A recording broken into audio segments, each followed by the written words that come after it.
We speak. Our words. We listen. We speak. Our words. We listen. We speak. Our words. We listen. We speak. Our words. We listen. Hi there. Every Sunday, a group of autistic people get together and drop in. It's an informal group, but some of the things that people say deserve a bigger audience. So they give us permission for us to put them in an edited reel. And that's what we're here for. Today's edited reel of the conversations that we have about our own autism. Cheers. Enjoy. Right. Oh, wow. How are you guys? I'm good. I've had a busy week, but it's gone well. Yeah, all right. A busy week because I've been, substacking and stuff. But, I've also got a sick dog, so there is that as well. What's going on with the dog then? I don't know. She's drinking an awful lot and she's weed twice in the house over the last week or so. And I'm starting to think maybe she's got some sort of UTI. She's eating and she's about and she's still bright. It's just that, she's wanting to wee a lot, which is lovely. She did it on the living room carpet yesterday. So I'm thinking of taking her to the vets tomorrow. She's not suffering too bad. She's all right. I think when that's happened in the past for us, what we actually did was we put down a load of paper in the kitchen on the tiles so that she could remember back to when she was a puppy and didn't feel ashamed. Yeah, but she used to do it on the rug even back then. We never really got her particularly. She was just great. She was, after a couple of weeks, she was outside all the time anyway. She was 3 when we got her, so she's had a little bit of socialization, but it's more a case of she was so desperate she just did it, and we hadn't even realized she was that full up because she'd only just been out and all sorts. Anyway, it doesn't really matter. It was bad. I'll take her to the vets down to the vets tomorrow for a bit of a look, which will cost me a fortune. I'm sorry. My wee dog's just had our first season, and just with the kind of changes that meant, of like changes to our routine, changes to mess in the house, things like that. I feel like it's one of these things that for other people seem to take in their stride, but for me, I'm like, oh, the whole tone of my life has shifted slightly, and this is a bit hard. But we got through it, and she seems a lot happier now. Now it's over and done with. Yeah, when I first got Daisy, it felt like everything would, all of a sudden, it was something else I had to do and deal with. And I've had dogs in the past and cats and things, so it's not a new thing to me. But as soon as a new animal comes in, you've got to learn their personality and get through the first few months and stuff. But she's lovely now. She's really great. And I mean, we don't have seasons with her because she was spayed before we got her, but because she's a rescue. But she's a great little kid, really, generally. And I'm more a slave than her keeper, I think. Yeah, they're really clever at getting us to look after them like we do. I know, totally. She's a joy, but she's really in charge. And we took her to the vets about a week or 2 ago to get her kennel cough done, because we put her in kennels over the holidays, so we have to get that done. So we took her down, and the vet said that I had to try and go home and get her to eat more vegetables, which is just not going to happen. She said to buy her some carrots, so I did, and she just looked at them. So she runs it. She tells us what she wants. She's very smart. Sweet potatoes are goodie if you mix it in with some things. Yeah, I wasn't sure because the vet started going on about how potatoes in general should be, because they're carbs, and she said, oh, you shouldn't give her more carbs. She's a little bit overweight, but she always has been. But she's really sedentary, and I think that's kind of just cooked into her from her past life, because I've done everything to try and get her to play and be up on her feet, but she won't buy it because that's not what her life has been up to now. She won't bite. I like it. Yeah, they suit themselves. They know what they want, a bit like ourselves. I just have to get really used to being told off every time I go to the vets because she's eating too much of one thing and not, and not enough of the other thing. But I had it with a cat as well. I'm always getting nagged, but generally speaking, it leads to having to pay more at the vets, doesn't it? Whatever you decide to do. It's like a license to print money. We have a PDSA up here, which I hadn't been able to use for a number of years, but got it in the past couple of years due to changes of circumstances. And, what you make up for in, the cost reductions, you have to put up with very overpopulated waiting rooms with a lot of stressed out people and dogs, but and fairly minimal service if they can get away with it. They'll take a look and just recommend something and let you go. So yeah, I used to use the PDSA all the time. Well, the last time I used it was quite some time ago, actually. But the last thing that I did was take my hamster down to be euthanized, bless her. But one of my many menagerie animals. I've had so many bits and pieces over the years. But yeah, I had a hamster, so that I used to take it down the PDSA. It was the Blue Cross, and they were fantastic. I feel I ought to say something about vets because my daughter's a vet, and the reality is that vets are not paid very much for their, especially for their qualifications in comparison to a middle manager. They get taken advantage of, and what's happened in the recent years in the UK is down to capitalism again. There are big companies that are controlling everything and increasing the charges and encouraging all kinds of extra things that people are morally blackmailed into. I'm sure some vets are complicit with that, but I'd like to say that in general, it's not the vet, it's the organisation. I've quite often thought that the vet would probably be give you a much more accurate diagnosis than you get at the doctor. Like my dog had her ears swabbed, and they went through to the lab while I was there and came back to tell me what the overgrowth was in her ear. For us going to the doctor, you would just get like a generic antibiotic and sent away, even if it wasn't actually a bacterial issue. Done. I used to work as a receptionist at a doctor's, and it's just down to time, really.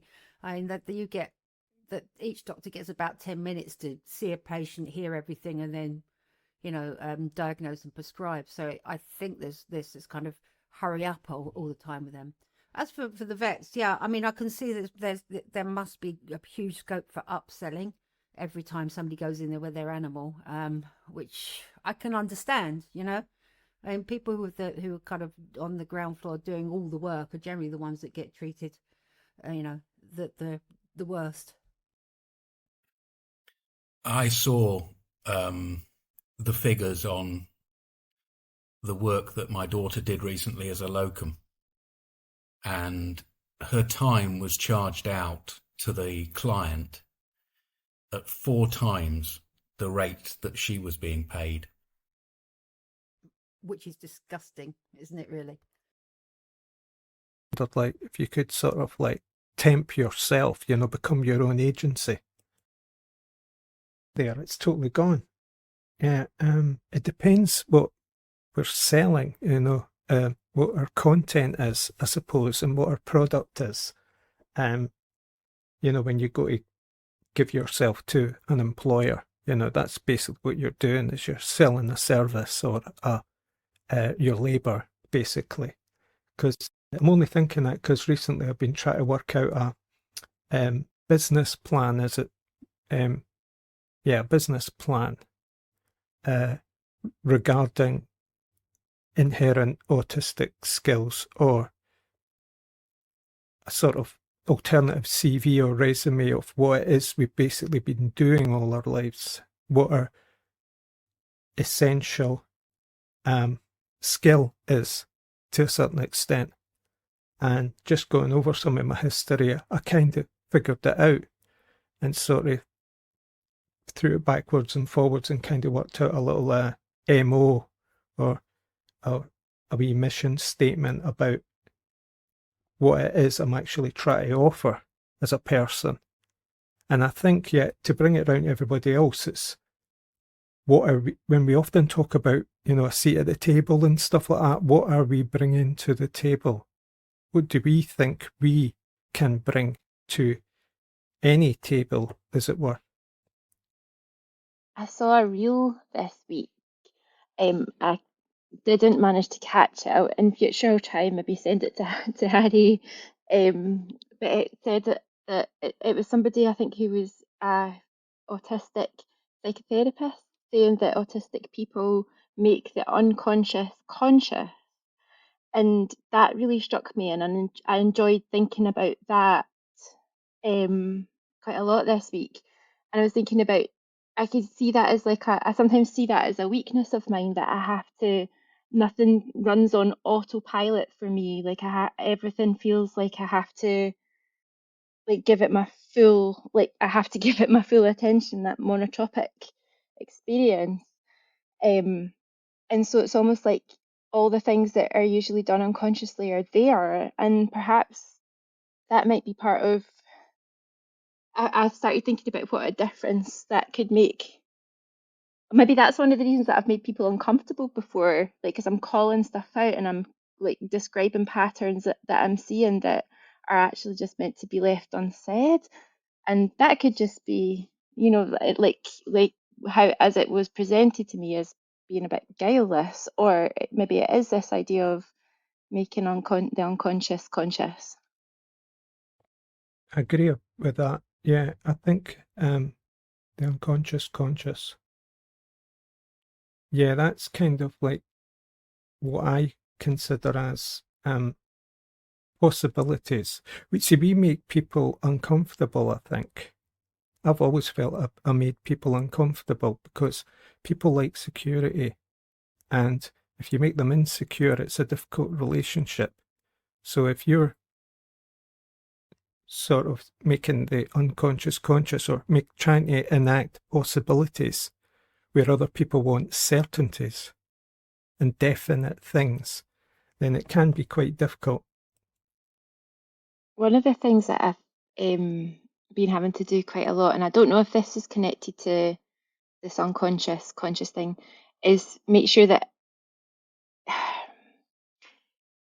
I'm having a really strange experience just now of having to really focus on listening to what what the teenagers in my house are saying and not paying attention to their tone.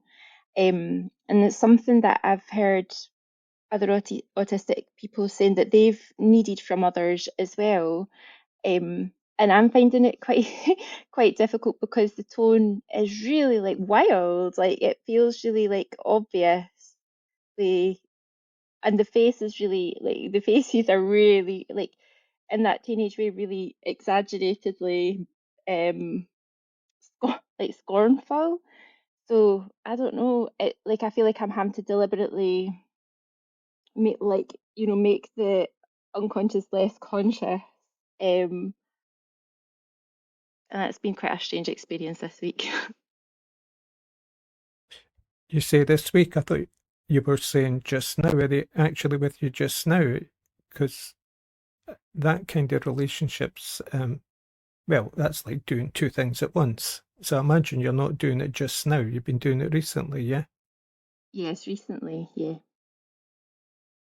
Yeah, and it was, I think, today when I was doing the dishes, I usually trance out looking out the window to the backyard. And it was like I was looking at absolutely nothing, and nothing was happening, and everything was just the way it always is. And that slowed me right down, and I almost forgot myself and went off somewhere. And then this cat appeared out of nowhere. And I really liked that cat because it disrupted the scene. It just came in and it kind of triggered me. It made me react. So it brought me back to myself, which is okay. But it reminded me about what I enjoyed about the first of Lucy's Substack post, was how a random event in your life happening like that is a disruption to your status quo, can send you off in all manner of spiraling tangents that reveal things almost to you. I see what you're saying as an advantage. I see it as part of creativity. Yeah, that's what I was saying, but often we part creativity as like, it's not the day job, it's not serious. It's like the thing you do in your spare time. Whereas I'm kind of thinking, no, we have to own up to the fact that this is maybe all the time for us. Sometimes when I get in one of my little like drifty off places and there's nothing that comes in and breaks it, I can sometimes find myself resenting the disturbance, and it's like and kind of looking forward to this like imaginary time in my life where I'll have this undisturbed like peace, which I don't think is going to happen really. And then when things happen, like sometimes I do feel like so grateful for like the kind of chaos and creativity of it all. And I try and keep myself well enough nourished and resourced that I'm more on the grateful for the disturbances side of things and not too burnt out.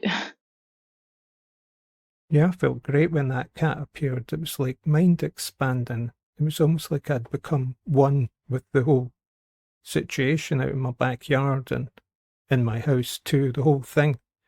And it was like, because there wasn't too much me involved, it was like the whole thing. And so it made me think like, wow, there's all these things going on that I probably don't even notice. But that cat was noticeable because there was nothing happening and then something happened. And it's getting you into that space. So I think this is an important thing. It's like providing that space, encouraging that space. And that was part of the modus operandi or the business plan thing that I was working on this week for myself. The conclusion was that I am the kind of person that's trying to actively encourage that kind of space where I can source things that are obscure and intriguing, that kind of disrupt normality, and then I find ways of sharing that somehow. So it kind of began with teenage kind of wild outsider living, pleasing teachers, and then becoming a source of rare media. Sorry, I'm playing with my mic. I tend to get into these like little states where I just think back over things. I do it a lot. Because you're on your own, I'm on my own a lot. I tend to be looking back over things that I've done and working out how I dealt with things, and and trying to move that forward into my life now. And it's really like I go back in time. I time travel quite a lot and go back down my line, and find things that stick out to me from my past, and I tend to think about those and go off into little sort of like dreamlike states thinking about it. I'll forget to do all the obvious stuff because I've got my mind on something else. I can be really easily distracted. Too much thinking time's dangerous for me. I ruminate and catastrophize, but if I'm over busy, I fall apart as well because I can't cope with. I need a sort of loose structure and be busy to cope. I really relate to what you were saying, Lucy, about the time travel like thing and going into little trances.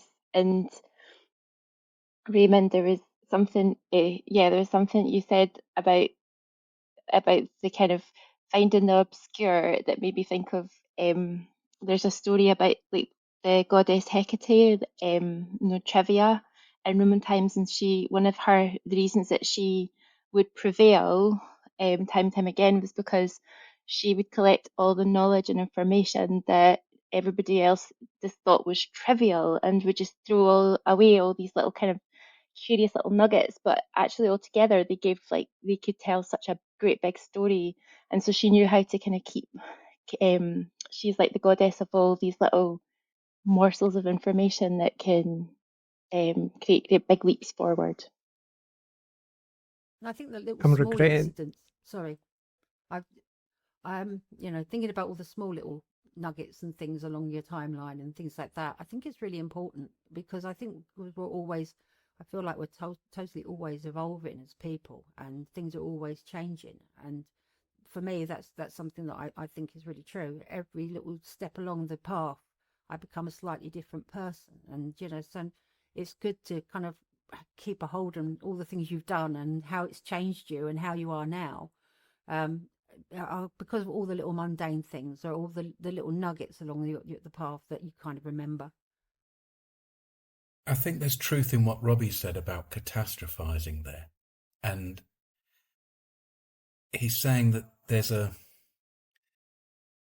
difficulty in one direction, but then you're kind of between a rock and a hard place. I'm wondering how we manage to ameliorate the catastrophizing to make it a positive experience. So one of the things that really helps me with that is grounding. And that, like, for me, I have to do that by engaging my senses and doing the 5 things I can see, like 4 that I can hear. I think it's like 3 that I can touch, 2 that I can smell, 1 that I can taste. And that tends to break me out of a loop. And when I get into a loop that's really distressing and is stopping me being able to function, which, like, for me they do, like, I can't do tasks or like move on. I can get really physically stuck. And grounding really helps me to kind of break myself out of it and then engage with the present. Sorry, Raymond. Is it okay, Robbie, if I ask you a question? Because one of the wonderful things that you have that I don't have is musical talent. And I wonder whether you use playing an instrument to take you somewhere when the catastrophizing is starting, whether there's some kind of process in that helps you there.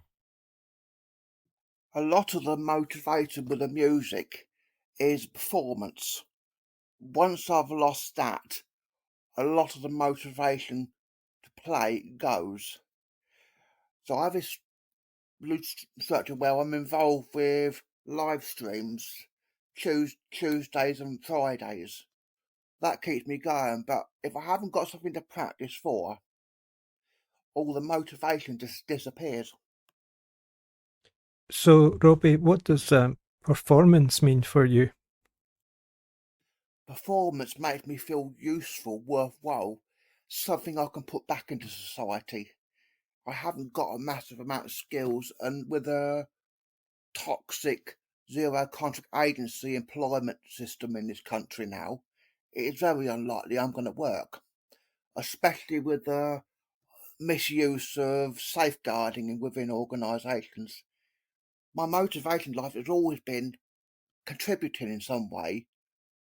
The trouble is I've never been able to do it in the financial sense. It's always been in the doing something like volunteering or playing music. Yes, being useful and making a contribution. Often we're kind of conditioned to rely on others to validate that for us.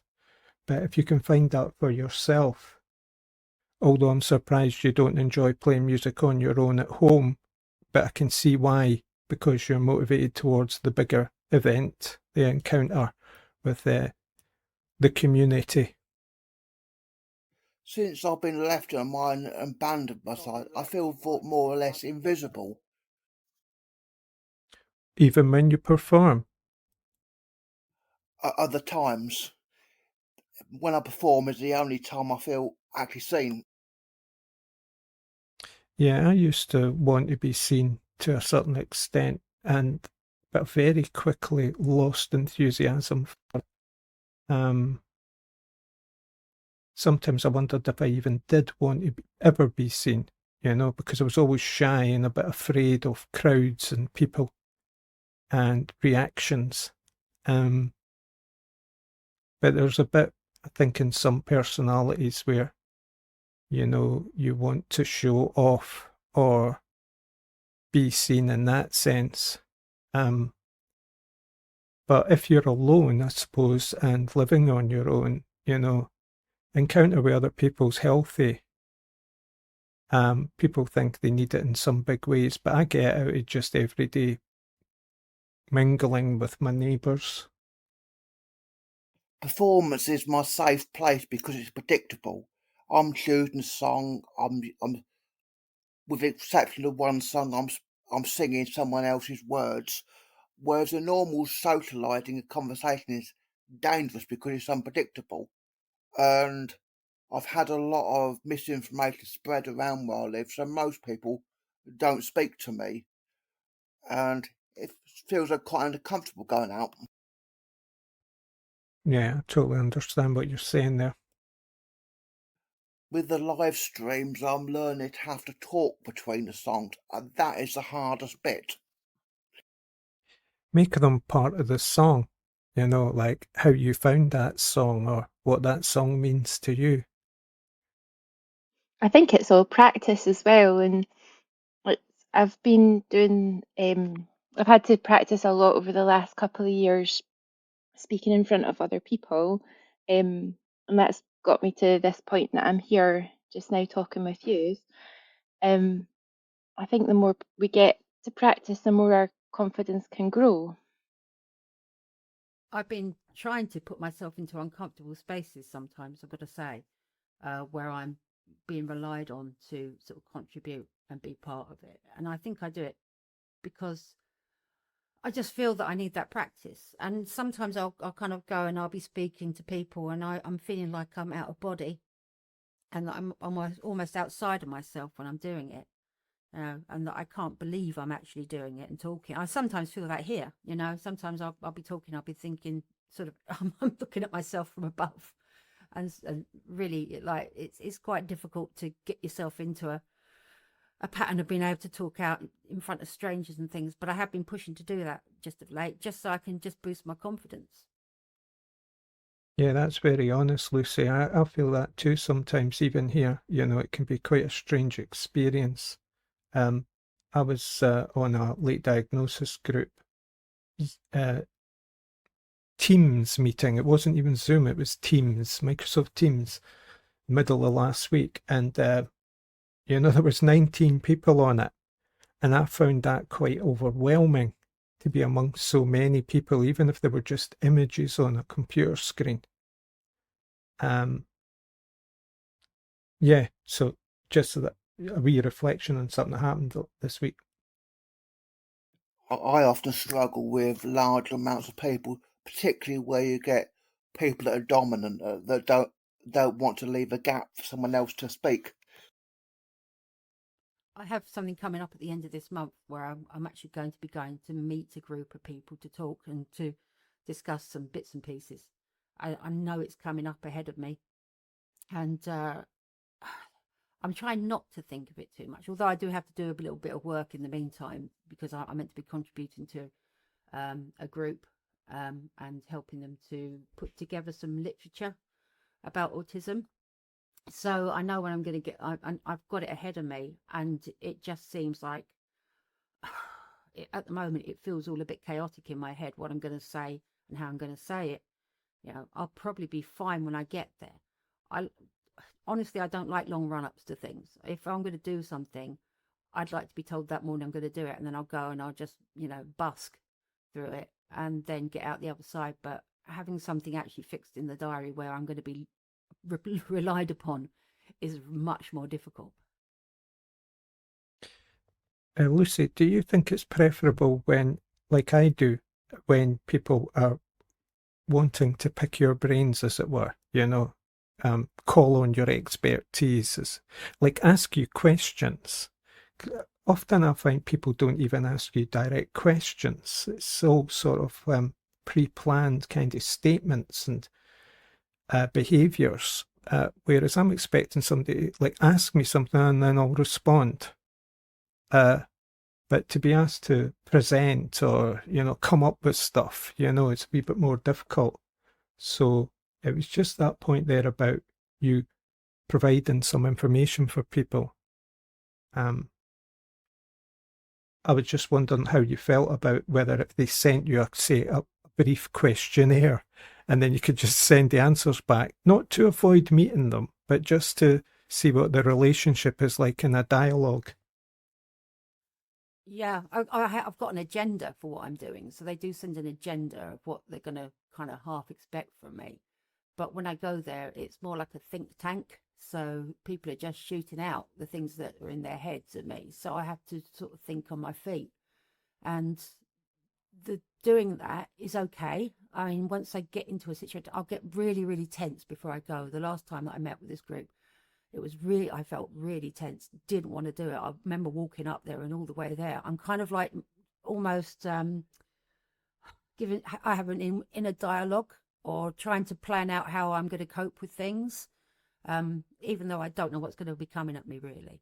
But, you play it out and you try and make yourself feel comfortable about it. But until I'm in that space and I'm sat in front of them, it's a big thing. But when I get there, I tend to find it's okay, I don't know, it's exhausting.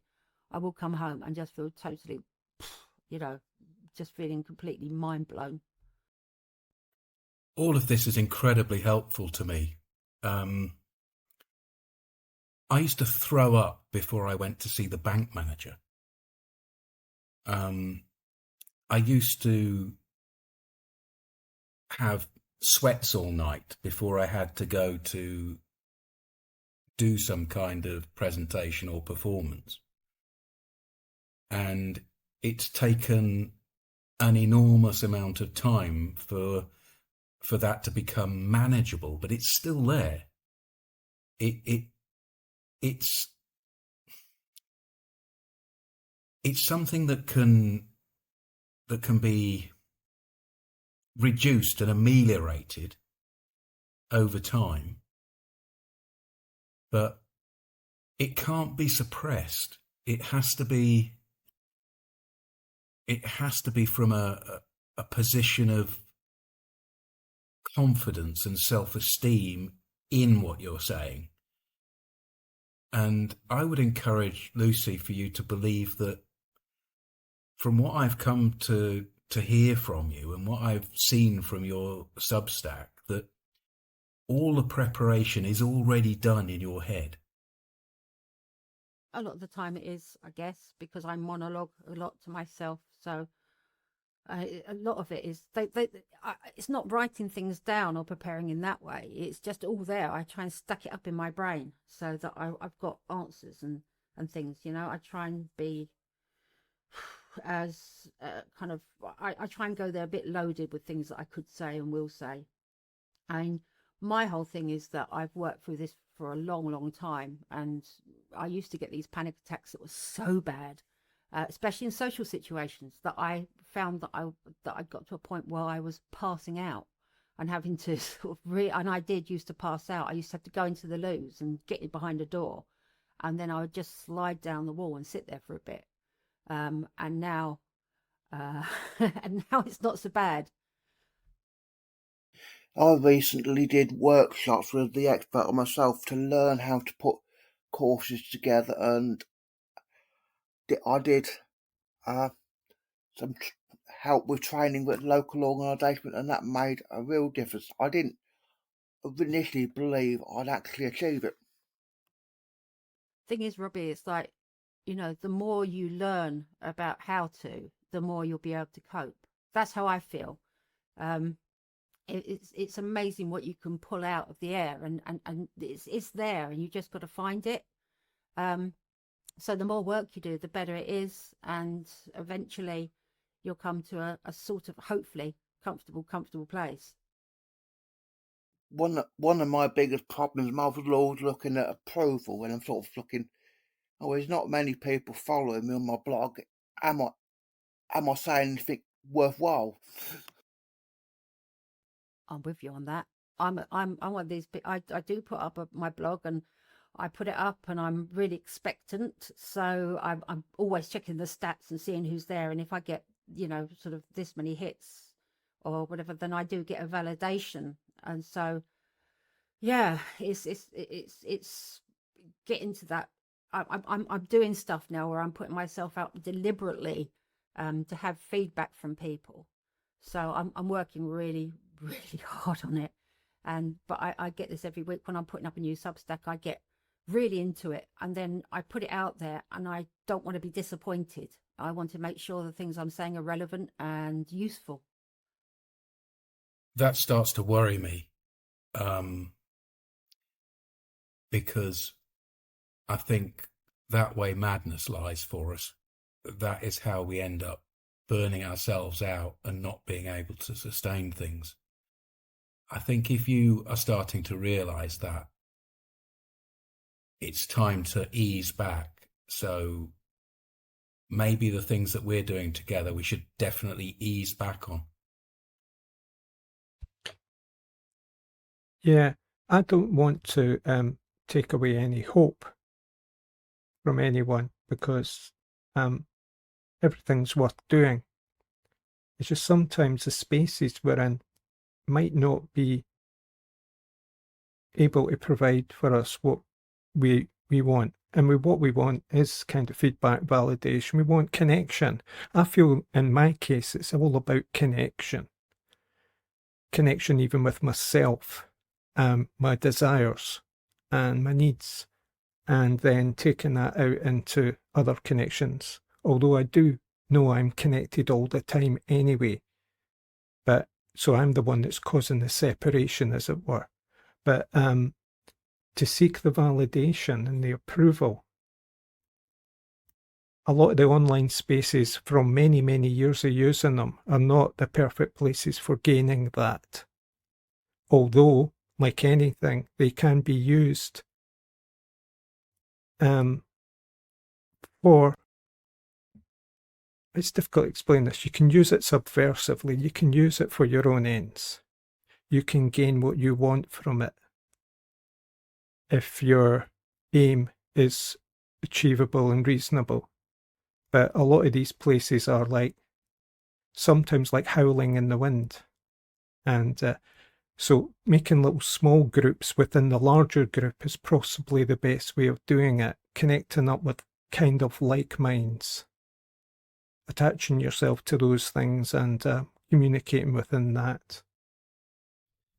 There's something about these spaces, these social media spaces, that are immediate and then they disappear because nobody looks back.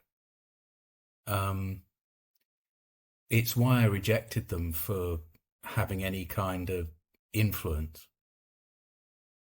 It's why I wanted to make things that could be recorded and then found again, to actually put the information out there for people that will seek it. I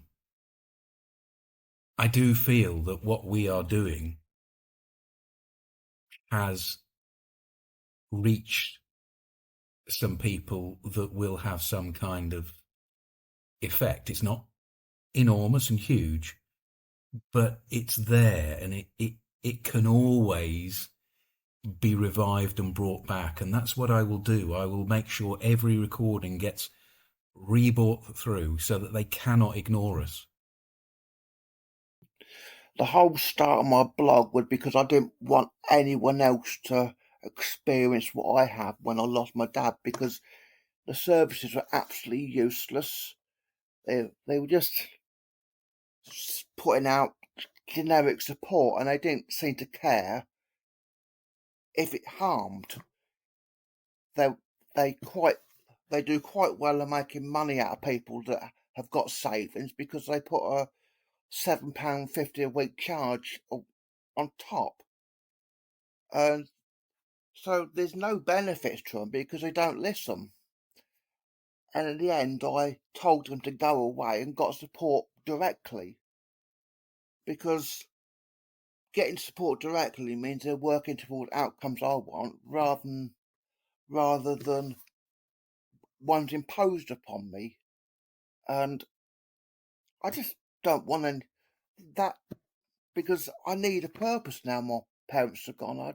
I don't want to just be sitting in a flat waiting for time to go. Yeah, I know this might sound a bit easy, Robbie, but you are your own purpose, looking after yourself and fulfilling your joy, the things that make you be you. They're the important things. You said you're the blog. Is that different from, say, you being on Facebook? Is it somewhere separate that we can look up? It is my Facebook profile. I couldn't find out any way of doing it separate. And the separate blog I had, I just gave up on because no one was looking at it. Yeah, social media is a bit like that. They've colonized all the spaces for communication. It's a bit like if you want to go and buy yourself something special, you have to use certain shops because they've taken over all the space. It's very difficult to find spaces that are not part of the social media thing. So unless, say, you get that confidence in yourself and what you want and you can just go out. But I hear you when you say that within your own community that you've had your wee run-ins. My other news, I don't mean to be really flippant after some of the serious things we've talked about, but I got some new trousers this week and I feel really, really pleased with them. And now I want to buy the same kind of trousers but in lots of different colours. They're not joggers, they're like a nice brush cotton, and they've got like they're rust coloured. My favourite colour is rust, and they've got like some kind of check, and they've got a really, really comfy, soft, elastic waist, and it feels like joggers, but I feel like they're a tiny little upgrade, and I'm just dead pleased with them. And because normally, like, I wear clothes until they fall apart, like I can't sell or donate my clothes when I'm done with them because they're dead. Same with my shoes, like they're replaced because they're like unmendable, done. Yeah, so I always find it quite a big deal trying to find something new. It is. It is quite autistic. Rust is a great colour. Rust never sleeps. But yeah, jeggers was a word I heard in a TV show about this middle-aged woman who ran away from her man to go to the woods and kind of explore herself. And she met Paul Whitehouse there, who was playing this character in this local village who would always shout, "Jeggers!" And I thought it was some kind of term, some English term for a pair of apparel, a pair of trouser. But clothing is a subject we will need to discuss one day because it is dead important. I'm beginning to be very fond of the stretchy, baggy, loose fit thing now. I bought myself a new pair of trousers today, actually, on the same token. We went out shopping down at the big Tesco's and they had a sale on, and I've got myself a pair of these cargo pants with loads of pockets. I love things with loads of pockets. That's me. I don't know why. My bag has got loads of pockets in it and my clothes have got loads of pockets in it. And I like that, and I don't know why. But yeah, I'm thinking of going back and seeing if I know they had some green ones and I was tempted, and they're only cheap, £7. Lucky you, your Tesco still sells clothes. Our one stopped doing that. F&F, were they? Or something. Next took over ours. Yeah, F&F. And I think it's F&F anyway, but it's like a superstore. They do everything in there. It's everything. It's an everything shop. We've got lots of everything shops around here. I get excited by going into shops and just browsing through things. I'm buying things that I don't necessarily need a lot of the time, but yeah, it's like I've got pockets for everything on everything. My bag has kind of got a place for my cards and a place for this. It's like organisation, really. My clothing. I like to. Everything is so organised. And is the term you're thinking about, Raymond? What they called jeggings? That's what they are, jeggings, leggings and joggers, a combination of the two. Yeah. And you can't jeggings rely are a mix on... between jeans. Oh, jeans and leggings, right. See, you can't rely on second-hand or depend on second-hand for your clothing needs, although when it does pay off, it's like serendipity. I think Raymond, there's a gendered thing goes on with secondhand clothes. I haven't bought anything new for many, many years, and I always am able to find like what I'm looking for. And when I've tried to look for men's secondhand clothes, like for my son, it's just it's an absolute no go. There's so little selection available in comparison. You have to haunt the posh areas. I don't. I used to work in a charity shop, and you could find nice small men's clothes, but the bigger stuff was just not available because I think it gets to the point the men don't follow the fashion as much.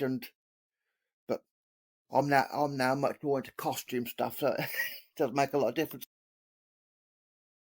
I started learning how to sew again this year, and I got to do like a dressmaking course with our adult learning and community skills. And it's really I was imagining being able to kind of make myself clothes that were kind of inspired by like fae or elves, pixies maybe. I'm smirking a wee bit here because that was one of the first things I ever heard when I was looking into autism, was that like certain people wear pixie ears and actually body modify in order to look like strange beings. One of my problems when I move was finding a place for my clothes because I'm into sort of Western costume, medieval costume. And it's one of my ways to express myself. And I've got to the point I don't care what people think. Hooray to that. Robbie, do you do country and western music at all? Because we used to have a bunch of characters up here who were like gunslingers and that. Yeah, I do a bit of country and western music. I'm into anything. The bigger part of the interest came off with a German band called D'Artagnan that dress as musketeers, and that's where it really kicked off, and it got expensive. And the nightmare is buying stuff online and getting the sizes right. Oh yeah, there's a kind of medieval thing going on in the UK, or has been for a decade or two now. Most recently it was getting into Vikings, and I got a costume made of Ragnar. Only problem was that I've got to get it adjusted because I didn't get the sizes quite right. Did you know that oh, to be struck by the pixies was used to be called being pixelated? I think it's really funny now with our digital like pixels and digital elves. One of my advantages with going out of costume is it sometimes got people talking to me. Yeah, but it also gets the right people to talk to you as well, Robbie. Do you know my brother-in-law? He's a Viking, and he does reenactments in various different eras, battles and all kinds of stuff. Mark Brown. No, I don't. It ain't that small a world. Even in the Viking world. Pixelated, oh great. Fragmented by a word. When I manage to get lifts to my open mics and music jams, I will go all dressed up. Robbie, is your bike a motorbike or a push bike? It's a motorbike. I wouldn't be able to do the distance I do on a push bike. I go up to about around an hour's journey away. Cool. So I managed to find a little traveller guitar on Amazon that I could take on the back of the bike easily, and I've now bought the bass version to learn.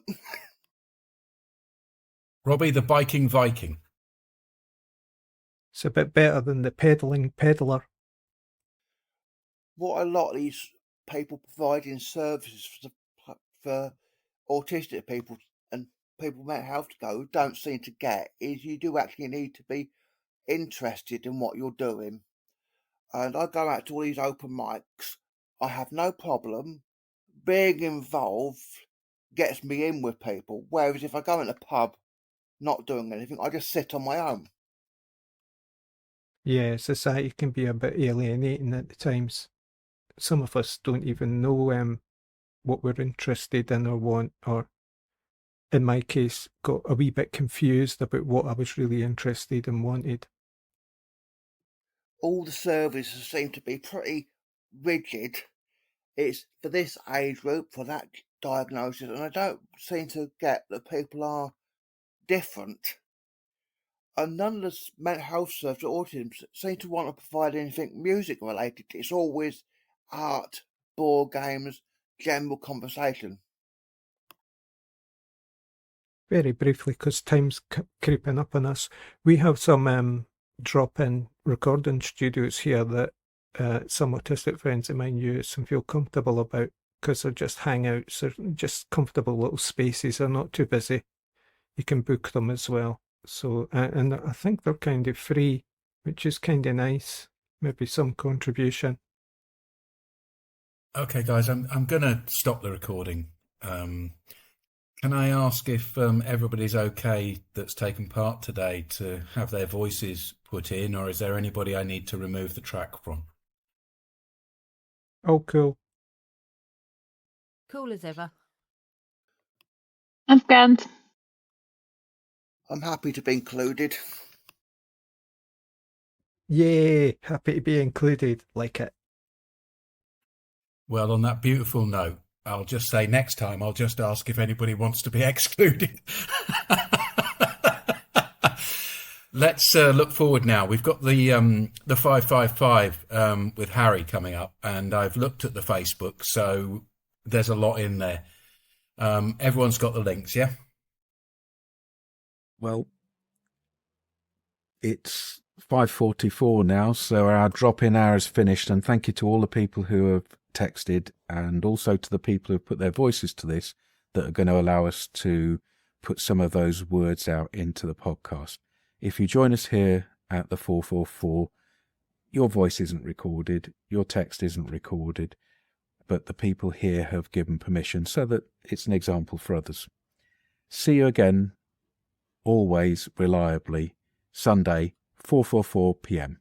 Cheers, guys.